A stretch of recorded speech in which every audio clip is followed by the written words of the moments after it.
It's day 3 of our UK adventure, and today was packed with some of the country's most legendary places. From exploring a 1,000-year-old castle on the shores of Loch Ness, to racing across the loch on a ribbed speedboat, standing beneath the famous Glenfinnan Viaduct, and ending the day surrounded by the breathtaking mountains of Glencoe. If you're planning a trip through the Scottish Highlands, this itinerary combines history, adventure, incredible scenery, and some of Scotland's most iconic landmarks into one unforgettable day. We began the morning with breakfast overlooking the Beauly Firth before making our first stop at the peaceful ruins of Beauly Priory. Tucked away beside the River Beauly, this little-known medieval monastery provided a quiet glimpse into Scotland's religious history before we continued toward one of the country's most famous castles. Perched dramatically above the waters of Loch Ness, Urquhart Castle has watched over the Great Glen for more than 1,000 years. We explored its medieval ruins, climbed Grant Tower for spectacular views across the loch, and learned about the fierce battles fought here during Scotland's Wars of Independence and the Jacobite Risings. The adventure picked up in the afternoon as we climbed aboard a Beastie boat's ribbed speedboat for an unforgettable ride across Loch Ness. Racing over the dark waters while getting an up-close view of Urquhart Castle from the loch was easily one of the biggest highlights of the day. And of course, we kept an eye out for Nessie along the way. From Loch Ness, we continued west through some of Scotland's most spectacular scenery to the Glenfinnan Viaduct. Made famous by the Harry Potter films, the graceful stone arches stretching across the Highland landscape are even more impressive in person. Just a short walk away, we visited the Glenfinnan Monument overlooking beautiful Loch Shiel, where Bonnie Prince Charlie raised his royal standard at the beginning of the 1745 Jacobite Rising. As the sun began to set, we finished the day driving through the legendary Glencoe Valley. Towering mountains, dramatic valleys, and the iconic Three Sisters created one of the most breathtaking drives we've ever experienced, and the perfect ending to another unforgettable day in Scotland. If you're planning your own Scottish Highlands road trip, this itinerary is packed with bucket list destinations that showcase exactly why Scotland is one of the world's most spectacular places to visit. Day 3 starts now.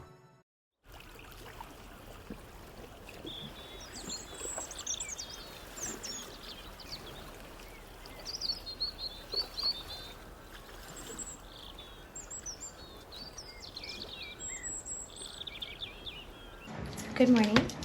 We are sitting in the breakfast dining area of the North Kessock Hotel, getting ready to have our breakfast. Josh and Hiram have a wonderful view out the window.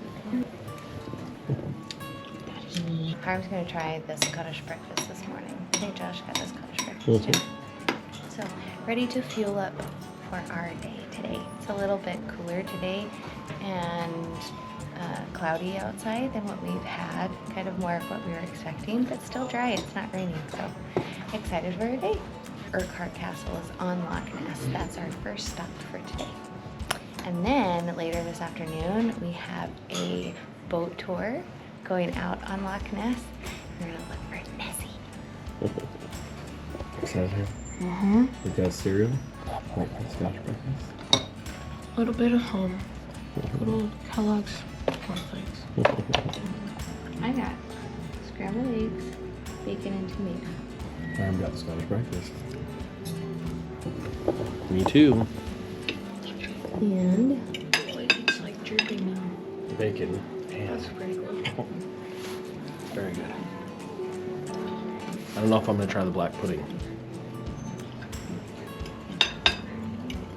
The mushrooms, tomatoes, egg, hash browns, bacon. All very good. Should I try the black pudding? I don't know. I'll try it, I guess. I told Hiram he should try at least one bite of something he doesn't know.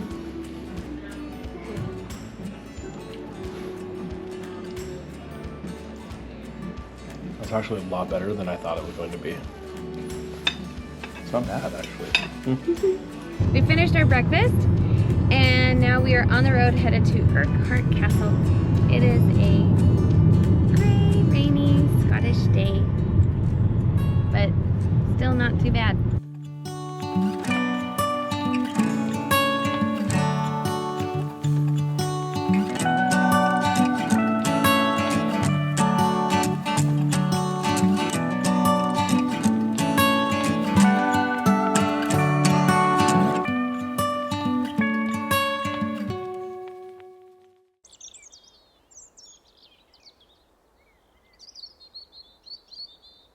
So we made a little detour on our way to Urquhart Castle and this cute little town of Beauly, Scotland. And one of the things that it's known for is the Beauly Priory.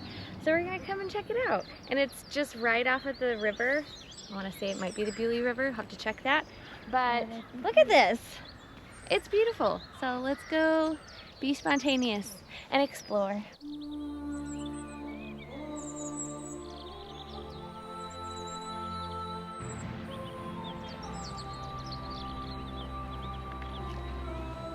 Beauly means beautiful place in French, which Mary, Queen of Scots, knew her endorsement of Italy.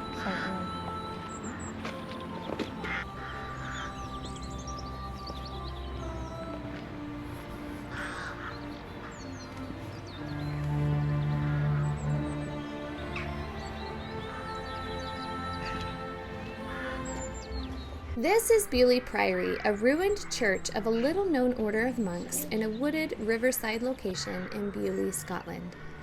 It is one of 3 priories founded in Scotland in about 1230 for monks of the Vallascalian order.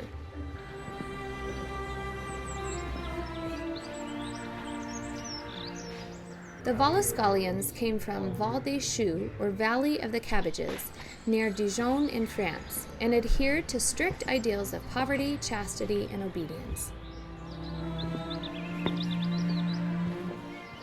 Beauly, meaning beautiful place, must have seemed to the monks a wonderful location in which to devote themselves to worship.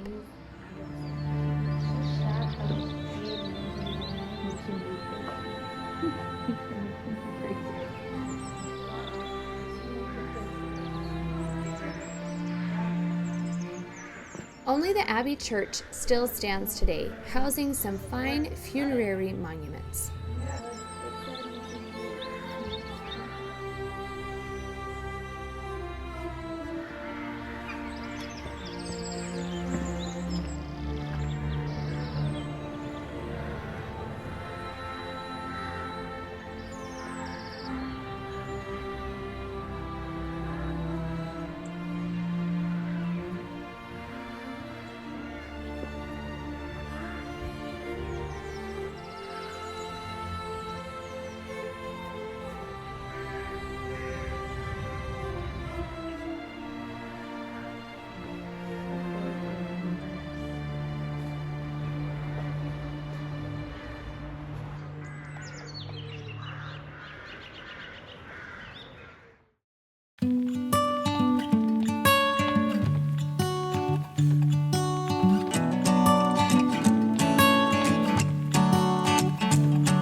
Hi, babe.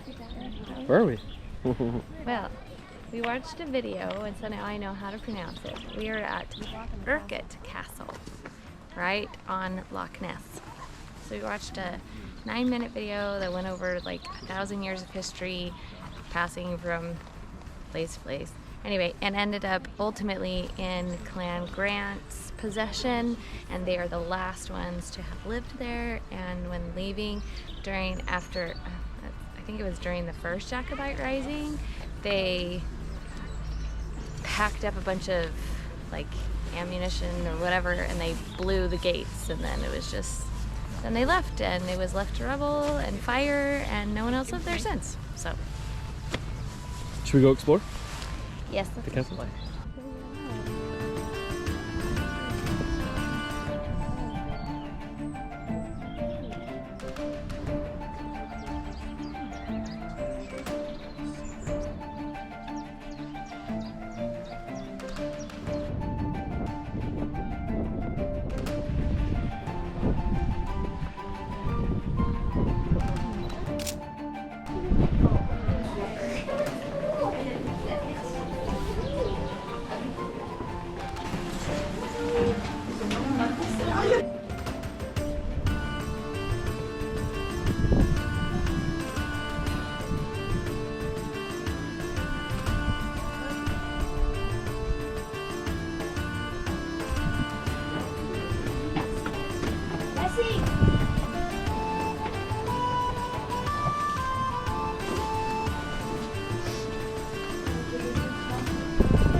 What's back in there?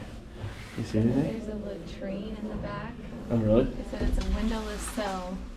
Climb up there so you can see. If you move my light, There we go. just don't drop my phone. So most people were waiting for trial, but a lot of them died. The iconic Urquhart Castle is one of Scotland's most popular attractions. Situated on the northwestern shore of Loch Ness, it offers visitors fascinating insights into its dramatic history and spectacular views over the world-famous loch.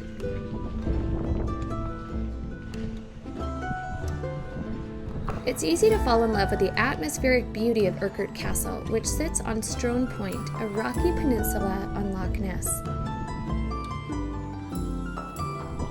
Some people believe that the castle was originally the site of a Pictish fort visited by Saint Columba in 565 AD.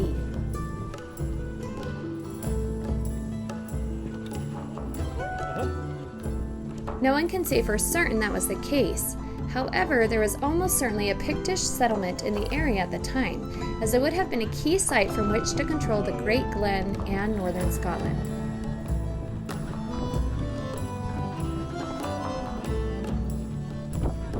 Written records show that a castle has stood on the site from at least the 13th century as a result of an uprising by the people of Moray against King Alexander II. With the rebellion quashed, the king named his son-in-law, Alan Durward, the lordship of Urquhart and established a stronghold in the area.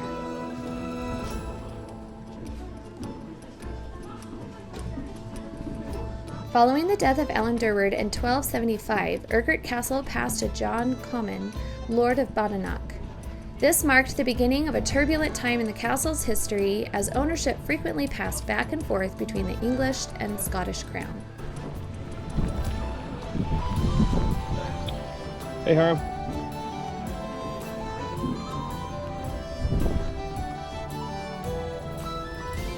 However, by the late 14th century, a new conflict had arisen. The Scottish crown was now trying to defend itself against incursions from the MacDonalds, lords of the Isle. For 150 years, the ownership of the castle changed hands between the two sides before order was somewhat restored by George Gordon, the second Earl of Huntly.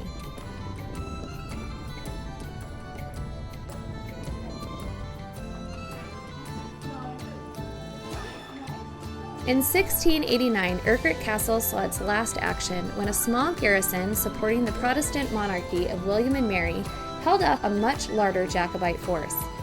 Later that year, the English garrison left the castle, destroying it as they went to prevent it from being used as a Jacobite base.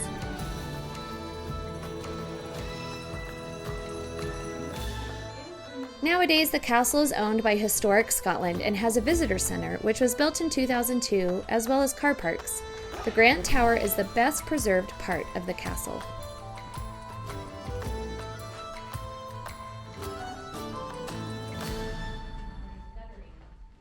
Each saddle sits over the junction between two troughs.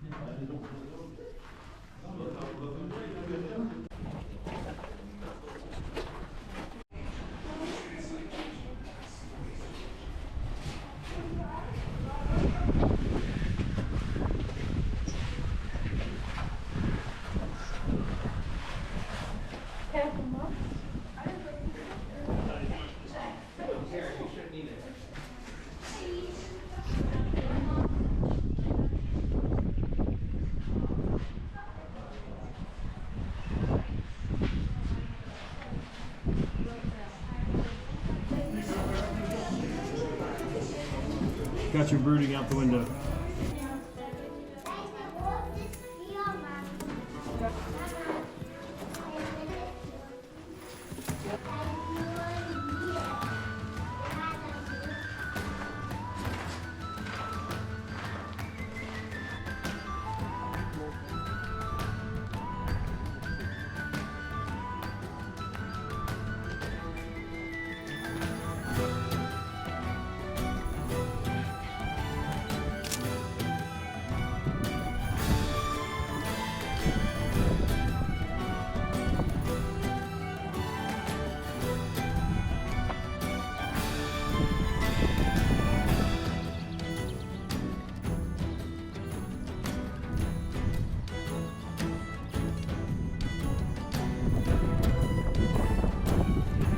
Eeh, windy and cold, huh? Rainy. The real Scotland right now.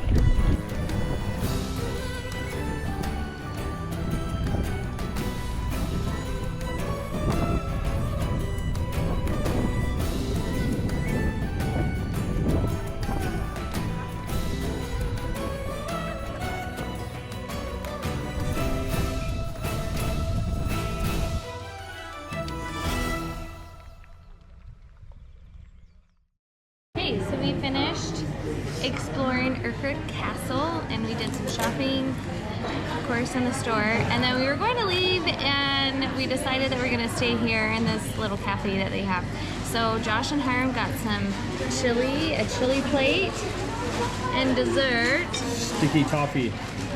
And I got an apple and a cinnamon bun because I wasn't too hungry. So this is going to be our lunch before we head off to do our boat ride across Loch Ness, which will come back in the water to see Urquhart Castle. So it'll be fun. Okay, Hiram, try some of the sticky toffee.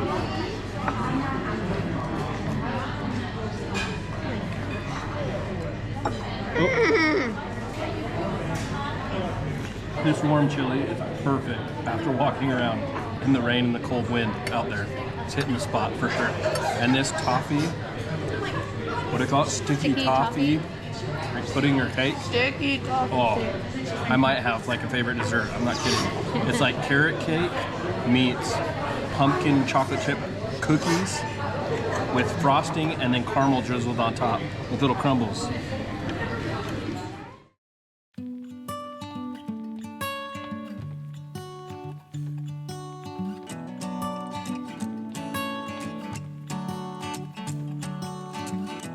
Never understood a word they said. Kept running in the woods alone instead. Somewhere, somehow, I guess I lost it all. Try to keep it up and standing tall. Why don't you stay, stay, 'cause I could really use a friend. Stay, please stay, 'cause my heart really needs a man. Somewhere, somehow, I guess I lost it all. Stay, stay here with me.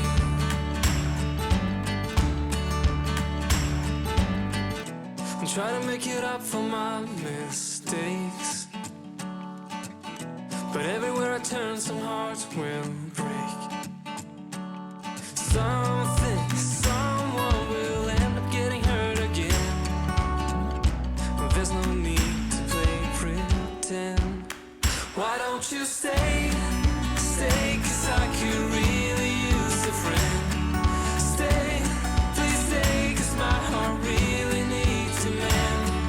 Somewhere, somehow, I guess I lost it all. Stay, stay here with me.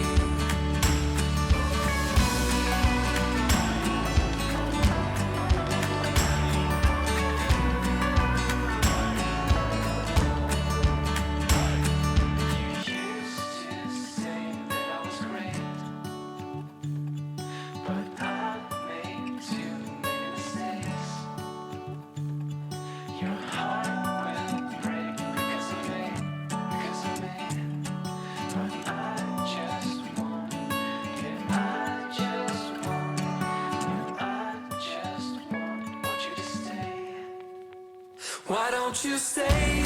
Oh, stay, 'cause I could really use a friend. Why don't you stay? Please stay, 'cause my heart really needs a man. Somewhere, somehow, I guess I lost it all. Stay, stay here with me. Why don't you stay? Oh, stay, 'cause I could really use a friend. Stay, please stay, 'cause my heart really needs a man. Somewhere, somehow, I guess I lost it all. Stay, stay with me.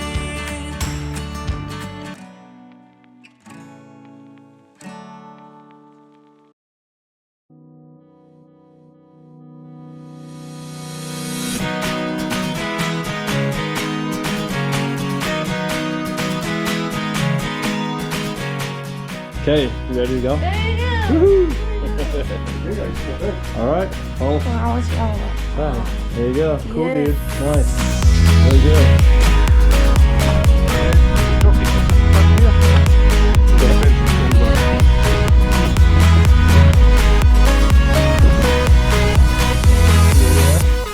Drove around the other side of Loch Ness and we're in Foyers and we're going on the speedboat for like an hour across Loch Ness. You ready? Yes, and we got goggles Yep. because he said as we get going, especially when it's raining, then it can feel like golf balls in your eyes. So got goggles, got our life vests on. I'm wearing 4.5 layers because I'm a wimp and I get really cold. Anyway, gotta bundle up. So we're gonna start our hour tour on Loch Ness with Beastie boat. The wee Beastie is what the boat said. We gotta find the Loch Ness monster Yeah. and see Urquhart Castle, right? Yee.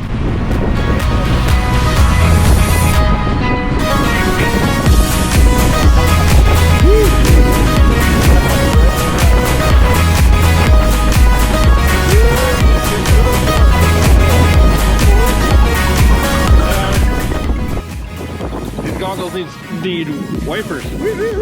Right? Nice Scottish weather. Yeah? So here we are, guys, Loch Ness in its full glory.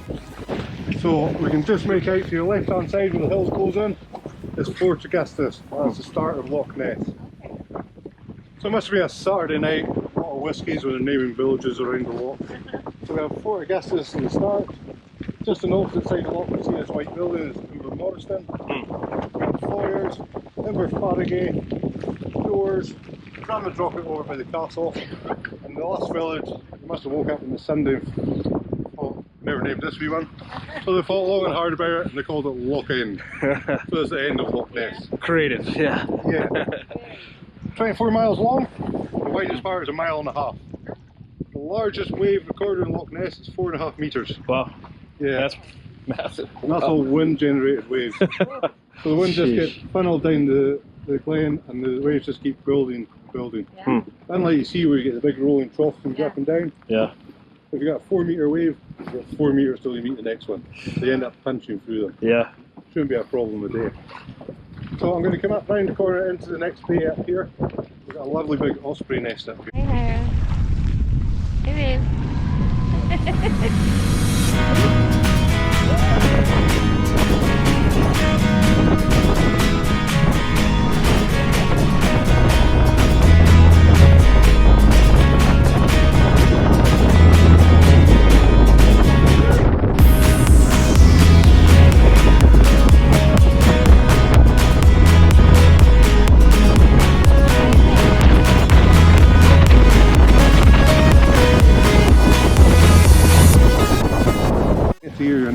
off from the main road.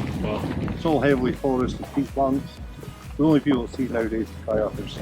You can actually put the nose of the boat on that rock and still have 40 metres off your stern. Wow. It just literally goes It just straight drops down. fast, yeah. Yeah, so it generally follows the contour of the hill line. Okay.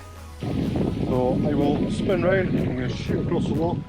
I'll run down our north shore to one of the deepest parts of Loch Ness. I'll just start running down there to get a bit nicer, wind will be on our back, rain will be on our backs.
What a ride!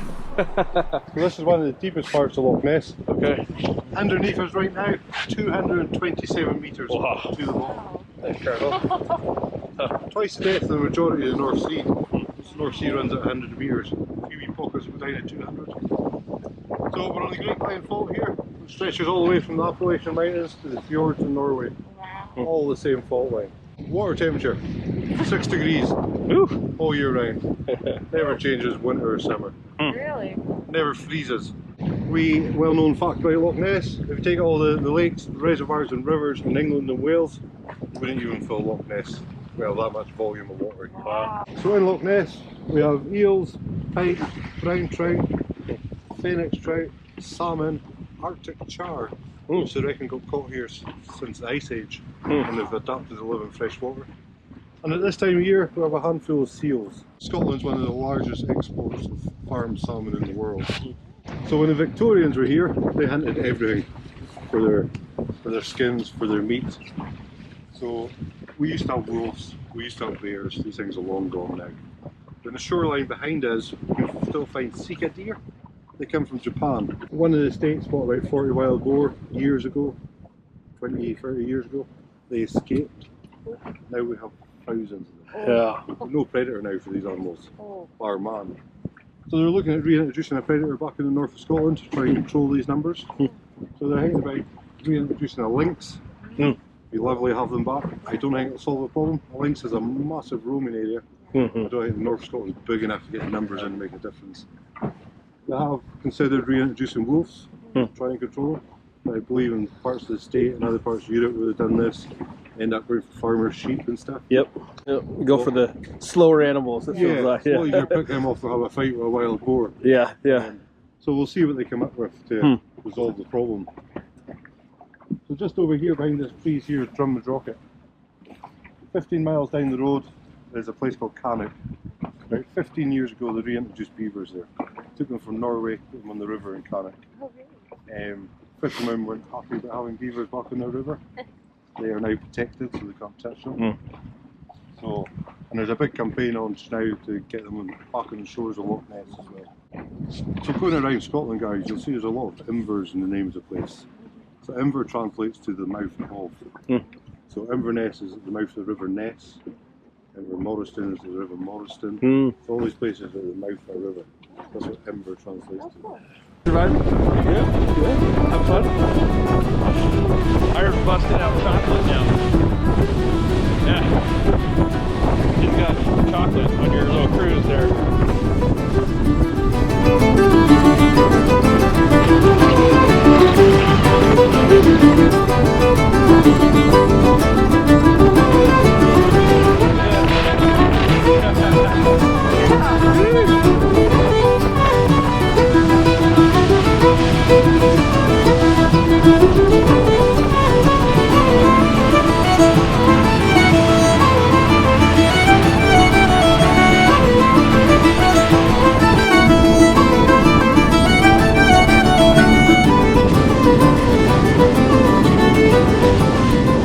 Iron's waving at everybody.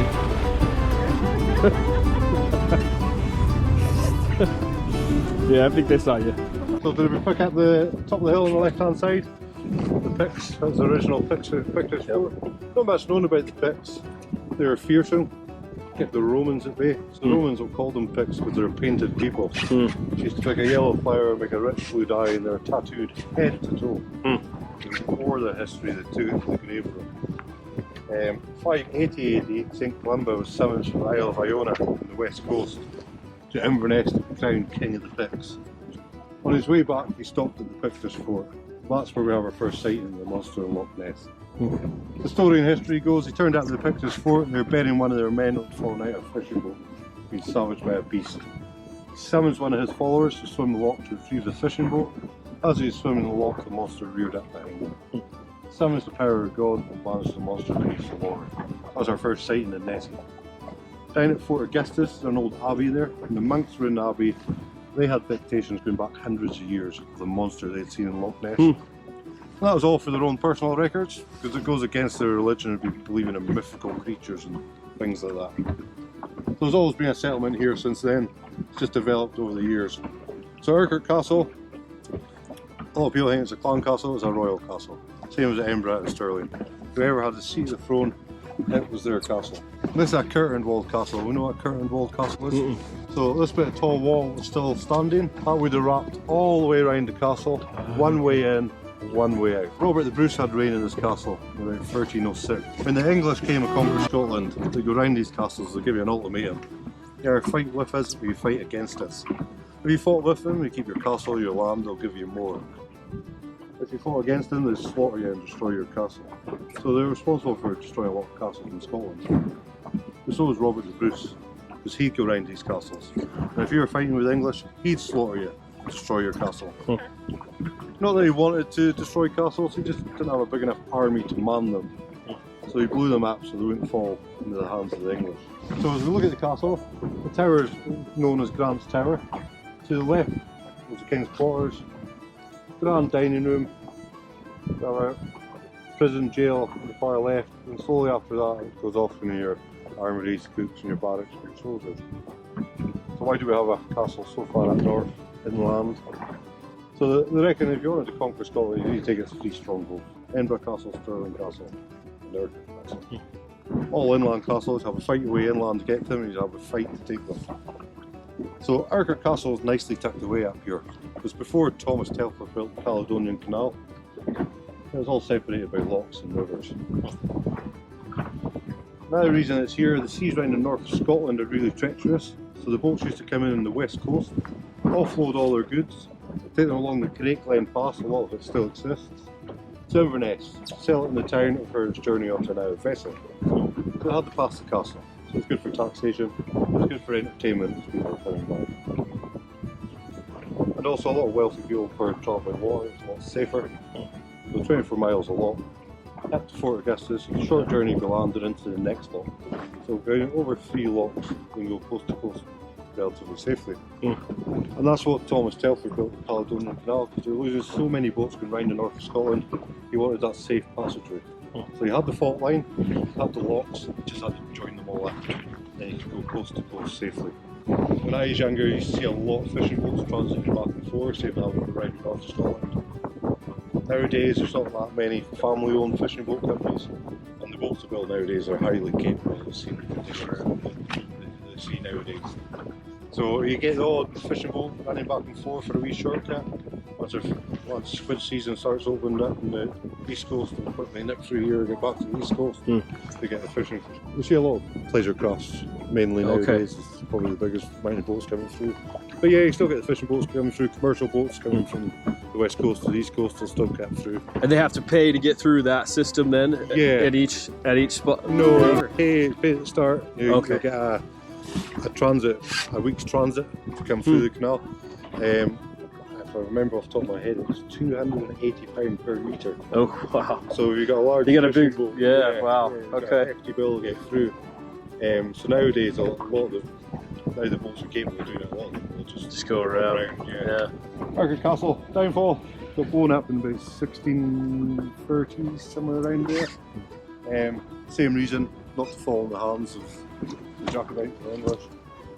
So you can imagine the curtain wall, you can see the archway on the far side. That's one way in, one way out of the castle. You guys would walk through that. After it was blown up, it was gifted to a wealthy family in the area called the Grants. That's why the tower's called Grants Tower. Right, so. They came back in about 1706, started to rebuild the castle. Started in the tower first, that's why it looks so good. And around 1716 there was a large storm, knocked down most of the work they did. So at that point they abandoned the castle, which left it open to people in the community. These guys done all the hard work, done all the brickwork. So if you look at the top of the hill, we've got a lovely cottage. The people in the community came and collected the stone and started building their cottages. Recycling and saying. Yeah, there you go.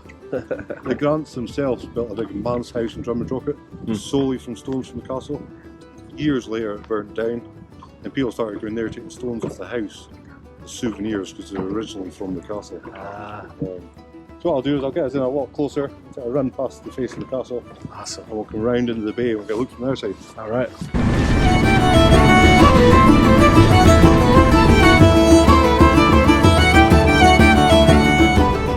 Right there, buddy. Castle behind you. Pretty cool, huh?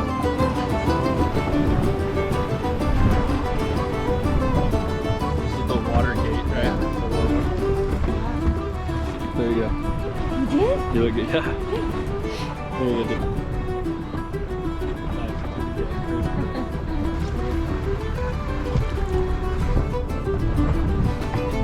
Why are you being a weirdo? I don't know. Okay, stop.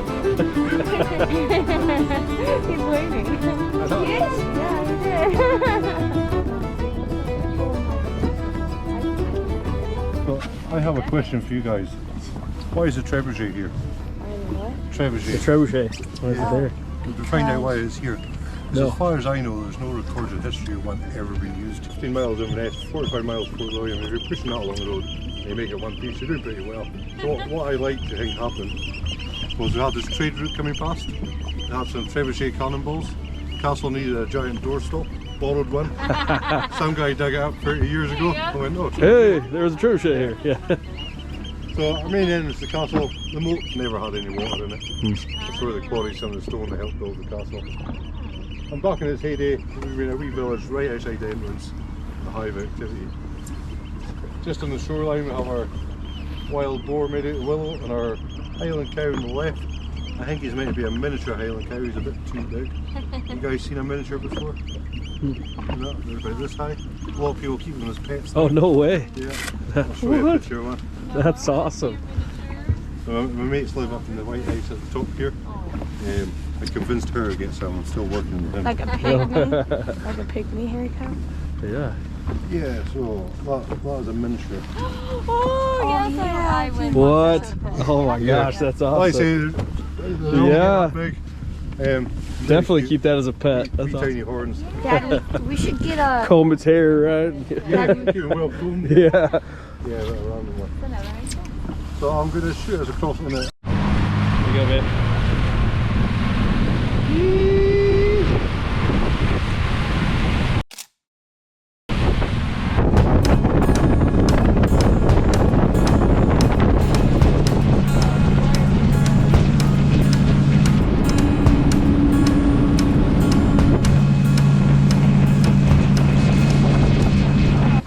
Have any of you guys ever heard of Beauty McBoatface? No. No? Heard of what? Beauty Beauty McBoatface. No? No. So there's a few years ago now, there's a competition to name the research vessel for Antarctica. It's given out to primary school kids, and they came up with Beauly McBoatface. That's awesome. Yeah, they never called it that. They called it the Sir David Attenborough. But it's got AUVs, autonomous underwater vehicles, wee submarines. Will go under the ice floe and map it. So they called one of them Beauly McBoatface.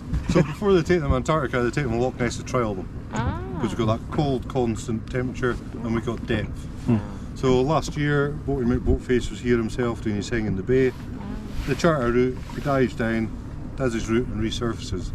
But he never came back this day. He got his propeller entangled. So they managed to recover him, and when he came back up he had a camera attached to him in a cylinder about this round by this big. These cameras were put out in the 1970s looking for the monster. They lost half of them, and he came back with one attached to his propeller. Wow. Sadly, not one picture of the monster after all that time. I think Nessie is behind it, just pushing the button. Wee fin here. Here you go, that's all you're getting. RNLI, Royal National Lifeboat Institute. It's a water asset for the Coast Guard in the UK. And this is the only inshore station in Scotland. The rest are all coastal stations. Loch Ness catches a lot of people out. As soon as that wind picks up, it becomes a different place very quickly. Wow, I believe it. And it's all run by volunteers, all charity funded and stuff like that. So the crew will live within 5 minutes of the station. They get a pager down the station on the boat, and out they'll go. Wow.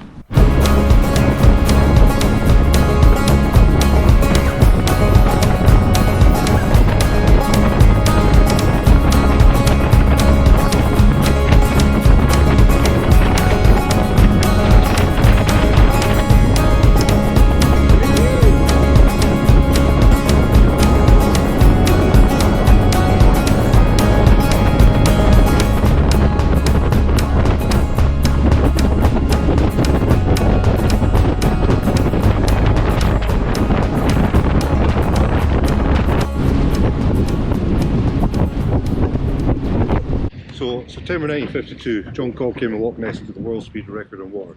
He'd already set the land speed record at 402 miles an hour. Now he's going to come and conquer the water record. So he had a wooden boat called the Café with a radial jet engine on the back of it. Wasn't long afterwards, wasn't much metal to be had, so we only had metal to take the main weight of the engine, the rest is all wooden. So that day came, it was perfectly flat. He met the Queen Mother over in the bay, we wished him the best of luck. And out he came. He started doing some practice runs. So he got 80 miles an hour, 100, 120, 140, 160, 180. And he thought, I'll go for my full speed run. And he got a grand speed of 220 miles an hour. So to make it count, you had to do it twice to get an average speed. In his second run, there's a small wake in the water. Some people say it's from his boat from the first run. Some people say it's from boats who were watching him. Mr. Cobb hit this wake, his boat nosedived in the Loch Ness and threw him clean out the boat at 220 miles an hour. So his boat lies just where we have this grassy patch and the trees on the opposite shore, to the right hand side of there, in about 40 metres of water. I don't know if they'll ever take it out of here. Hopefully one day someone will and restore it. It'll still be in reasonable condition. Fresh water, we're not very acidic, we're very peaty water, so we've got peaty silt base that just sank itself into. Another reason we know it'll be in good condition, New Year's Eve 1939, there's a Wellington bomber. They'd already done successful bombing missions, came to RAF Lossiemouth on our east coast for maintenance. They came out on a maintenance flight, a crew of 6. They ran into engine troubles. And the pilot and co-pilot crash landed that plane at Loch End. Sat there until the early 70s. There's a university from the States doing a scan looking for the monster. They came across this aeroplane. They investigated it, realised it was the Wellington bomber, R for Robert, and in 1985 they lifted that plane out of the loch, and it was all pretty much still intact.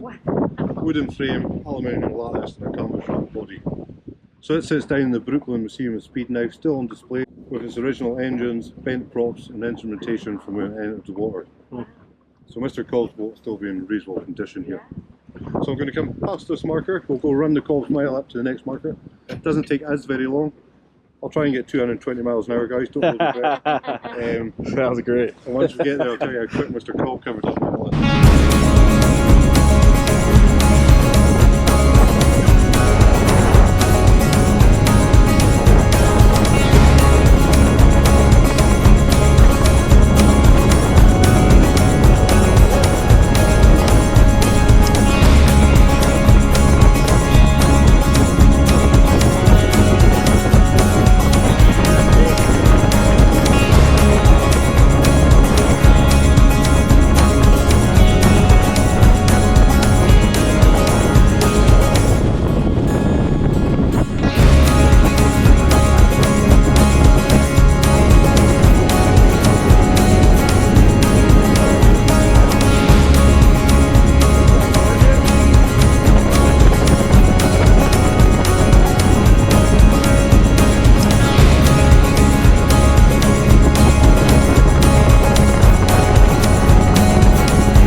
Oh, you with your like. We ran the little, whole like, gamut of Scotland weather there. Started off with a little rain, right? Wind, cold, and then we got the sun and some blue skies right at the end. No snow, that's true. But, We got some water right there. yep.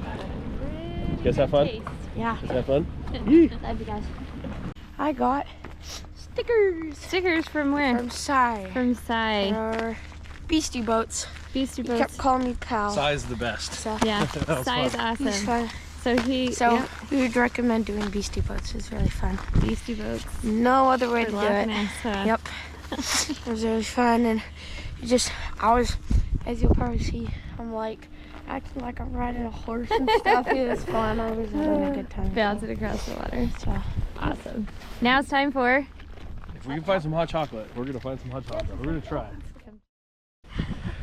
hi. So we just got off the boat? Yes, we did. And there's a cute little trailer called the Pier Café. Loch Ness, started by two girls who love coffee and the loch. And so they're just right here in the parking lot next to the Beastie Boats. We opted for hot chocolate, which is already starting to warm my hands. Hiram is already... Started drinking his, huh? oh, there's a marshmallow. Mom. A little pop-up cafe. There's a cute little hedgehog over there with flowers sticking out. Cute. Look at that view though. Behind you, babe. Look at that. I know. Ooh, and the sun coming out. Got it. Look, there's the sun right on me. Here comes the sun. Dad would do that with the Get some hot rain. chocolate. Dad would Is do it that with the rain. good? He's like, here comes the rain.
What do we got? Okay, we're at the Glenfinnan Viaduct.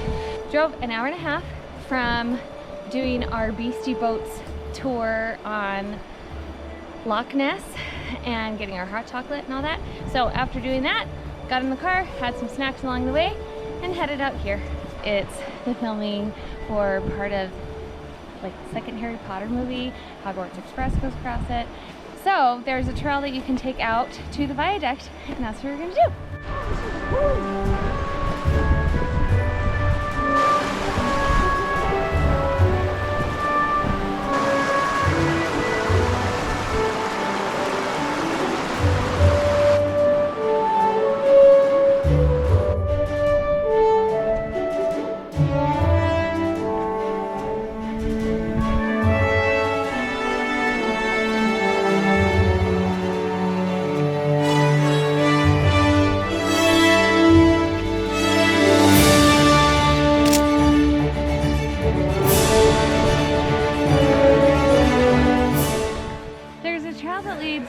To the bottom of the viaduct, but then you can continue taking the trail up, and there's a really good spot to take a photo or to view, get a really good angle of the top of the train tracks that go across the viaduct. So that's where we're headed now. It's the site they used in the movie. Yes, site they used in the second movie. The car. Anyway. We're getting close. There it is. We just walked under the viaduct to get on the trail to come up to see the upper view. Let's go. Look at that, babe. Picturesque, yeah. Hey. Made it. Out of breath, we made it. Does that look like right there from the movie? Yeah. You picture the Hogwarts Express coming across there? Right there, right? And the car flying over it, but whipping around the corner here. Hogwarts Express. Here comes the train, Hiram. Just imagine it's a Hogwarts Express, not a board train.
And look out at that point right there. That kind of, see how the hill comes down? And then there's the point right there. I want you to imagine a castle on that. What is that? This is the Black Lake. And that little point that comes down like that, the castle is right on that point. Ash, where are we at? We're taking selfies. Why? 2 reasons. One, to continue on with our Harry Potter theme. This is a view of the Black Lake, and right here. Right there. There. That's where there's a shot of Hogwarts off in the distance. Obviously, it's not really there. That's one reason. Second reason, here in the background is a statue of Charles Edward, Prince Charles Edward Stuart. And this is where he landed when starting his claim to the crown in the last Jacobite uprising. So there's a tower up there, Charles Stuart.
staying at the Inverardran bed and breakfast. There's a main house that has rooms, but they have a cottage called the Benchalum Cottage, and that's where we're staying. So there's multiple rooms, kitchen, bathroom, this nice little eating, living space, rooms upstairs. We got here dark, so we'll do a walkthrough tomorrow and we can show you more outside and whatnot. But John and Janice Christie are the owners of the bed and breakfast. We met John tonight. He was super nice and helpful. Gave us our breakfast menu to fill out for the hot breakfast in the morning and a time. And so we got that all scheduled, and now we're just going to settle in for the night, get some rest for some more fun adventures tomorrow.